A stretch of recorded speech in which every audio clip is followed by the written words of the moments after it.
Welcome, everyone. We will give it a few more seconds for folks to log in, and we'll get started.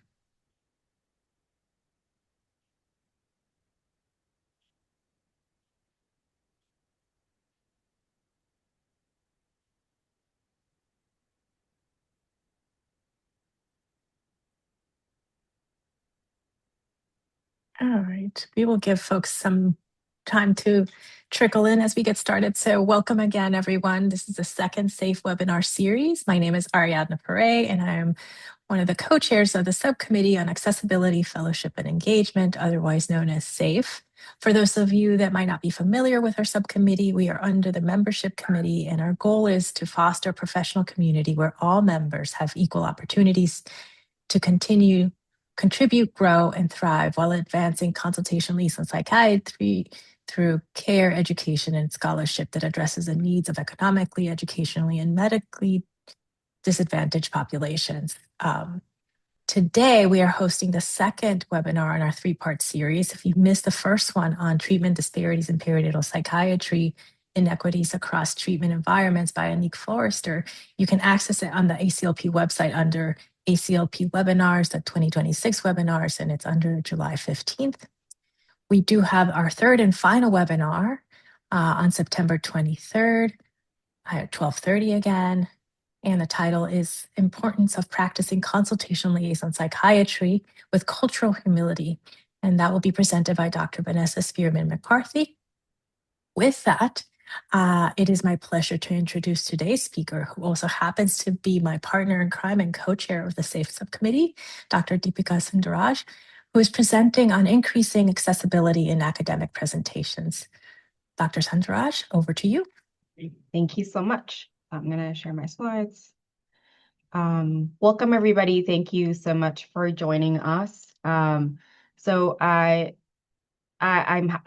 excited to be here to talk to you about this topic. I'm a CL trained psychiatrist currently working at UMass Bay State in Springfield, Massachusetts, where I'm the psychiatry residency training director, and I've had the pleasure of working with Ariadna in our subcommittee. So today I'll be talking about increasing accessibility in our presentations. This session really came about as part of discussions and conference planning through ACLP. And we got a lot of feedback on the DEI survey where our audience, our members wanted more accessible presentations. But the recommendations that we're going to talk about today are applicable to any academic presentation. Everything shown today uses built-in PowerPoint features. So let's get started. So I don't have anything to disclose financially, but I do want to clarify, I'm by no means an expert in this topic. This really kind of came out of my own curiosity and wanting to learn how this works in real life when we're trying to present in a way where everybody can get the gist of what you're trying to present and make sure that it's a productive presentation for everybody involved. So why does this matter? According to the CDC, about 1 in 4 adults live with a disability. And so that involves a lot of which is invisible, and it really shapes how our audience will take in a talk. And this is especially important when we're looking at a conference situation where some of the barriers can really be amplified. We're in large rooms.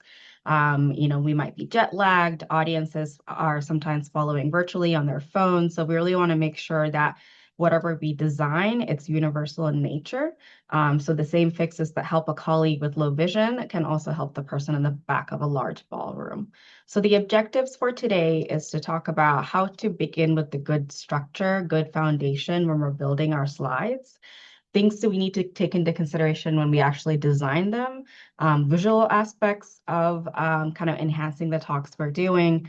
And I would love to do, as we're going along, live demos of how to use the tools that are already built into PowerPoint, and then wrap up the talk.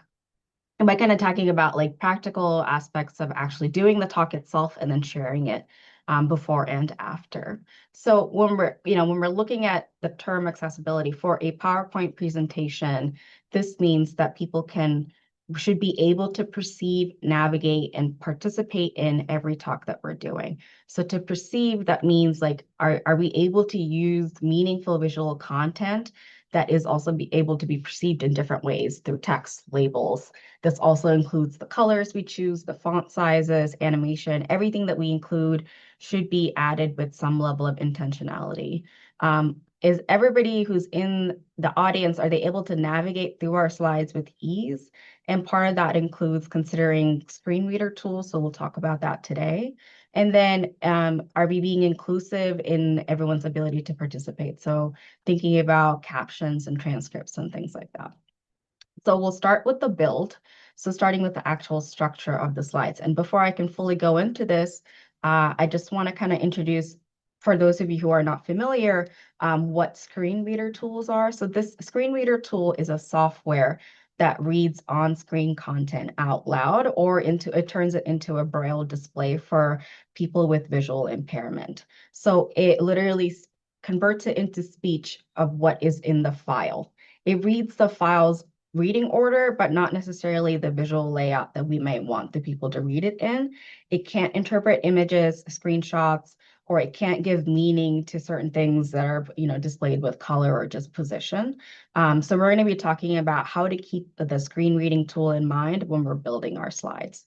So 3 things that help when we're building our slides is to think about using the built-in layouts that are already in PowerPoint. So we want to use the layouts that are already present rather than building a slide from scratch with our own text boxes, because some screen reading tools may read the text in the wrong order or miss them completely. We want to give every slide a unique title, and this is to help everybody, right? Because we want people to be able to navigate through the slides and find the right slide that they're looking at without getting confused. If you have slides with the same title, multiple slides with the same title, that's going to get confusing. Or if you have a slide that's only a visual without any kind of title, that might also make it hard to find that slide, especially if we're coming out of order. And then when you're building your slide, also make sure to use the real list tools that are in PowerPoint. So actually use the real bulleting and numbering tools that are there rather than typing in your own symbols to make the list that you want. This way, when a screen reader is reading it, it'll read it as a list rather than a jumble of symbol and numbers and words. One of the things that we also want to keep in mind while we're using these built-in tools is to also think about the reading order of a slide. So beyond just screen readers, everybody in our audience, when we look at a slide, we read things in a certain order. We start with the title, we go to the body, and then we look at the visual and maybe any captions or footers. That's usually how our eye falls when we're trying to read. That's the order that we kind of naturally fall to. So when we're building a slide, I think a lot of us do try to keep that in mind, and it might look perfectly organized to you, but when we're thinking about from a screen reader's perspective, the tool reads everything in the order that it was added to the slide, not necessarily where it is on the slide. So if you added a visual first and then added all the text, it'll read the image and then the text, and it may not really make sense from a screen reader tool's perspective. So we really want to be thinking about the reading order of a slide. And so in order to do this, PowerPoint has a reading order pane. It's a tool that's already built in under the accessibility tab. And we can list the order that we want the tool to read the slide in and move it around. If there's anything decorative on the slide, we can mark it as decorative so that when people are using a screen reader tool, it'll skip over that item that's marked as decorative. So I'm going to try to come out of the slideshow to show you guys real quick, and hopefully everybody can see. So under review on top of the menu here, there is a check accessibility button. So if you click on that, there's a reading order pane. So you can actually pull it to the side and it shows you the order in which a screen reading tool might read this. So I have it set that it starts with the title, then it goes to the body of the text here. I have this shape in the background marked as decorative. So usually automatically everything is checked off. If you uncheck it, it'll automatically mark it as decorative. So when a screen reading tool is using it, it will skip past that shape. And that you can do this with every slide as you're kind of going through and editing, but it really helps you keep focus on what you actually want the audience to get out of the slides. All right, so you have a good structure you're starting with. You built your actual slide format. Now you want to think about the design. So you want to make it easy to read and easy to kind of get the message you're trying to convey through your slides. So first you want to start with the minimum font requirements. These are coming from the federal section 508 guidance. So all slides, the headings, you want to keep it a minimum 30 to 44 point size. Size contrast is key because your eyes kind of find the message before the audience's eyes will find the message before you even say it. So having a contrast between the heading and the actual body is helpful. And then the body of the text is also very important. This is a projected talk. We have our screens right in front of us. So the minimum there is 18 to 20. But when we're in a large room, the body of the text, we should ideally be 20 to 28 point font so that someone who's in the back of a ballroom can read it and still understand what we're trying to convey. We want to keep in mind color contrast. So the minimum contrast ratio should be 4.5 to 1 between the text and the background. So dark on light and light on dark both work. But if you're doing like a pale gray and a white, it doesn't work. And there is a tool, so I'm going to try to come out of it again. Under the review panel, if you go to check accessibility, there's an inspect without color tool where it turns everything into black and white scale. So you can see what your slides look like without the color and kind of clarify if the color contrast is appropriate. However, I do have a resource at the end of the slides that you can also use to kind of determine the color ratio. We want to avoid decorative fonts, and you want to use something that's simple, type, sans serif category is what's recommended. So simple ones like Arial, Calibri, Verdana are recommended. Times New Roman is a very popular font, but it is considered to be more on the decorative side, so we do want to avoid it because it could be harder to read. And then, besides these practical pointers, other things to kind of keep in mind is kind of the actual message, the actual content of each slide. We want to try to make sure that it's simple and clear and to the point. So to that end, you want to keep one idea per slide, a slide that makes one point and it makes it well. If you're typing up multiple sentences, a paragraph, that's a sign that you need to split up your one slide into multiple. There's no limit on the number of slides you can have. So it's better that you're doing like 10 light slides rather than like 5 dense ones. And this is all with the intent of minimizing the cognitive load of your audience. They can either read the content on your slide or listen to you, but they can't do both at the same time. So I encourage you to kind of try to simplify the ideas on each slide to one idea per slide and kind of keep it at a good pace so that the audience can follow along and embrace the white space. It really kind of helps visually give us a little break. And one of the models that really follows this is the assertion evidence model described by Michael Alley from Penn State, which itself comes from the Pinto Pyramid, which kind of posits that we do the answer first and then go into the support after. So it's the assertion evidence model suggests that you start with action title. So the title of the slide kind of answers the question you're trying to answer. And then the body holds the evidence. So that could be your text, that could be a visual aid, but this way that if someone's just skimming along to the slideshow, they can read the title and understand the point that you're trying to make. And this is also great for screen readers as well, who are trying to navigate the slides with the title. It kind of tells them what the argument is that you're trying to make. And it really kind of helps you focus in on what are you trying to convey from the information you're putting up there.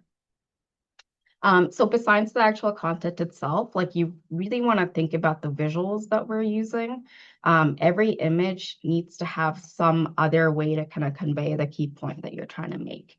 That is to say, don't just depend on the visual itself. Although we do love to use visuals because it breaks up the text, we don't want it to be just the visual. So if we're using charts and tables, for example, have the table, make sure it's simple and clear, but also have the takeaway in words, both on the slide and when you verbally talk about it, mention it out loud as well.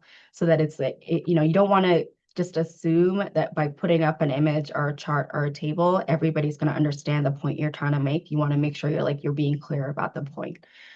Make sure that the tables are clear. There's a good header row. And you want to kind of manage the information and kind of streamline it as well as possible.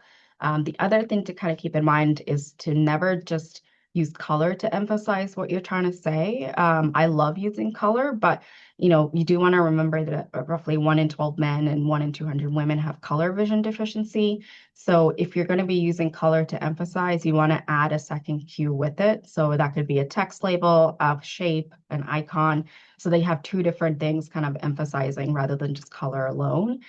You want to avoid red-green pairings for contrasting categories. Blue and orange survives the most color vision deficiency, so that's something to think about.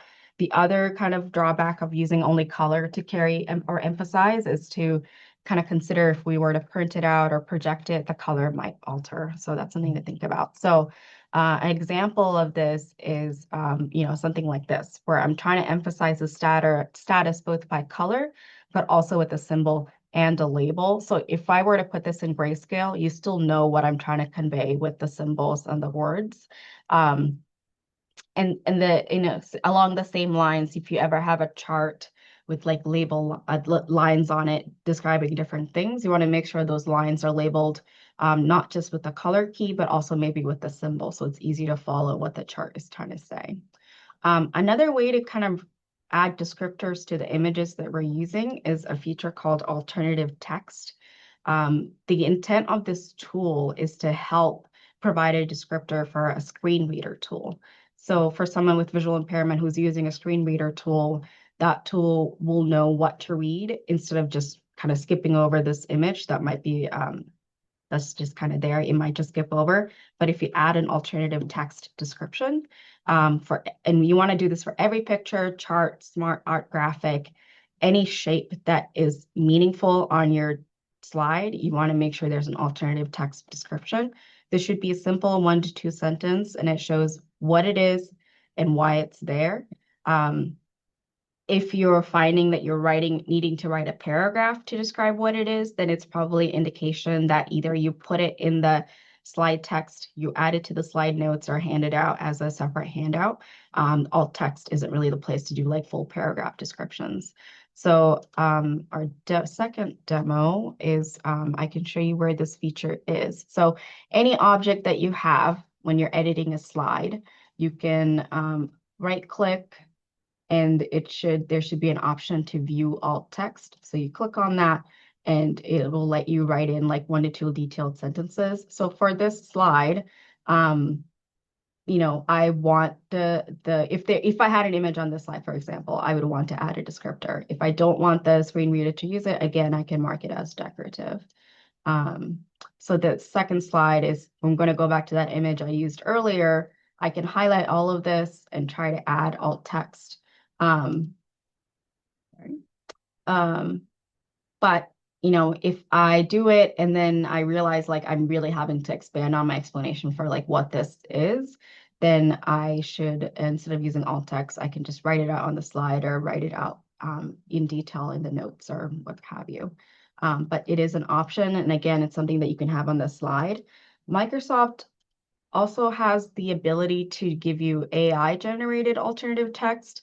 You can use it for like more generic images. I would just be careful because I edit the alternative text to suggest as because it may not be like what you want to convey with that image.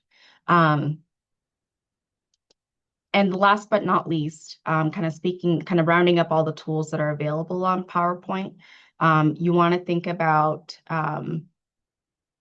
the accessibility checker that's available on the review tab, where it kind of combines all the tools that I've already brought up. It combines into this one panel that pops up on the right that you can have like running with you as you're building the slides. And it's really incredible in terms of the little things and details that you might miss building your slides. It kind of brings your attention to it, gives you tips on how to fix it, gives you a heads up, and then it'll tell you at the end if there are things that are still left to fix or if it's good to go.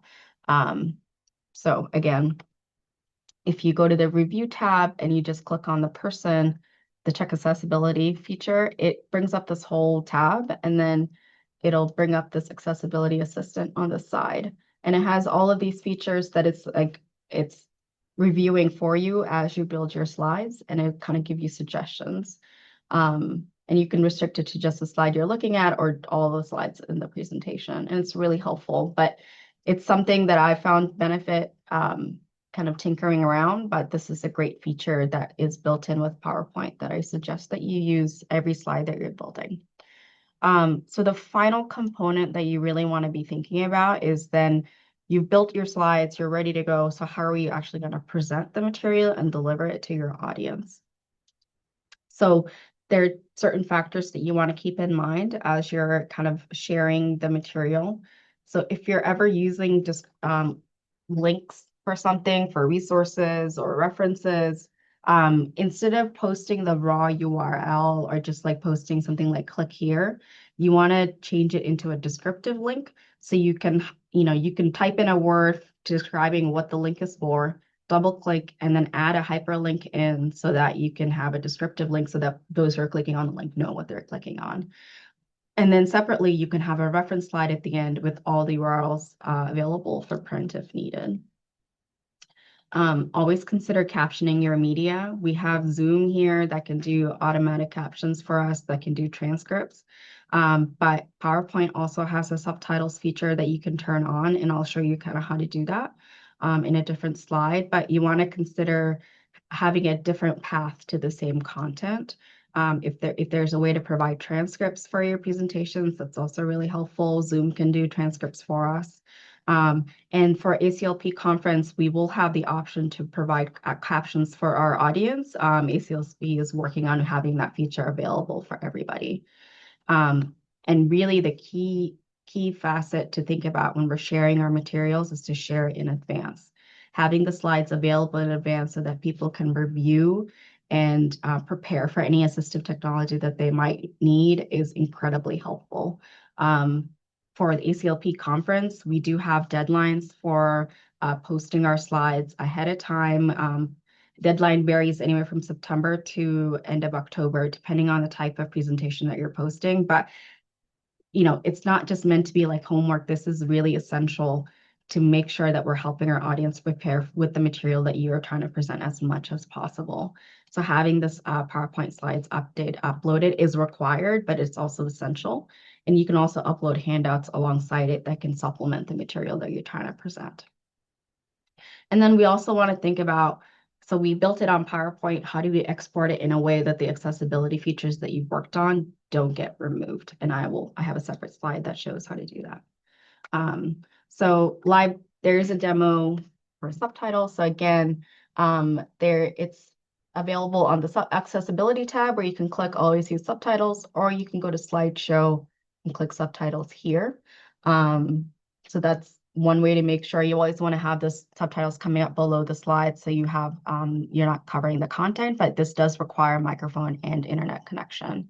And then when you're exporting your files as a PDF, both Windows and Mac computers have option to maintain the accessibility tags. So you want to make sure you're clicking off on that. If you use print to PDF, it's going to strip all of the accessibility features that you put in. So you want to make sure you're not doing that. And then while you're in the room, if there are ways to share the content with support staff, with interpreters, is there additional preparatory materials you can provide? Those are things you want to think about. So again, people can be prepared for the talk. During the talk, please always use your microphone, talk at a good pace, face your audience. And if you do have a dense slide, you're going to want to make sure you're giving them enough time to both read and listen to your talk.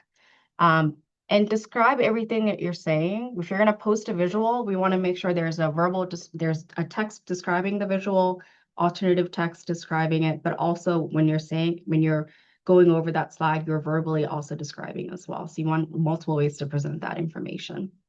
Don't just assume when someone sees a slide, they get what they're looking at. And then, think about other support features you can offer. Are there large print copies that you can make available? Can we work with ASL interpretation? Is there hearing support at the venue that you should be checking in with? These are all things that you should be thinking about. So I'm going to wrap up with the pre-submission checklist that you should be thinking about. These are all things that you should take a couple minutes for you to run through real quick, and it should kind of become habit as you're building your slides to do. We will be sharing the slide deck with everybody so you can refer back to it afterwards. And And here are the resources that I used to put this talk together. And a lot of them are incredible in terms of like coming up with ideas to make your information accessible. Well, thank you everybody so much for your time. Stop sharing. We'd love your That feedback. Go ahead. Yes, please. Thank you. I was just going to say that, first of all, this was fantastic. I feel like I learned so much in such a short amount of time. Like, you really kind of highlighted a lot of things that not only can make presentations better, but make us more sort of aware and thoughtful about other folks that might, in considerations that we might normally not think about when we're presenting. So thank you. And the other thing is this is being recorded and it will be posted on the website in addition to us sharing the slides. And as Deepika mentioned and Andrew put on the chat, we really would love your feedback and get more feedback about this presentation and get more ideas about like what you'd like to hear and what we can present in the future. So please take the time. It should only take a few minutes. With that, I do want to open it up to any questions. We have a few more minutes. You can post your questions in the Q&A or directly in the chat. In addition to that, I think the only other thing I wanted to mention is that we are having another webinar, as I mentioned at the beginning, on September 23rd. And I guess I would have a question for the audience, actually, not necessarily for you to pick up, but if I know that this presentation really focused on PowerPoint, which is what a lot of us use, but I know some folks use other software and slide software to create their slides. So if there's anyone that uses any other software for slide presentations, if you have any comments of kind of what you use, and share if you know that there's any of these tools on there. Yeah, I would love to hear how Google Slides, kind of what kind of features they have, because I think that's a free tool compared to PowerPoint where you might have to pay. Yeah, I know a lot of us probably get PowerPoint and the whole Microsoft suite through our institutions, but I know that using Google Docs and all the entire suite of Google files is also very popular. And I'm assuming that they'd have similar tools. I think from what I've heard, we need to add on the tools. They're not already built in, so you might have to download Okay. some of the features.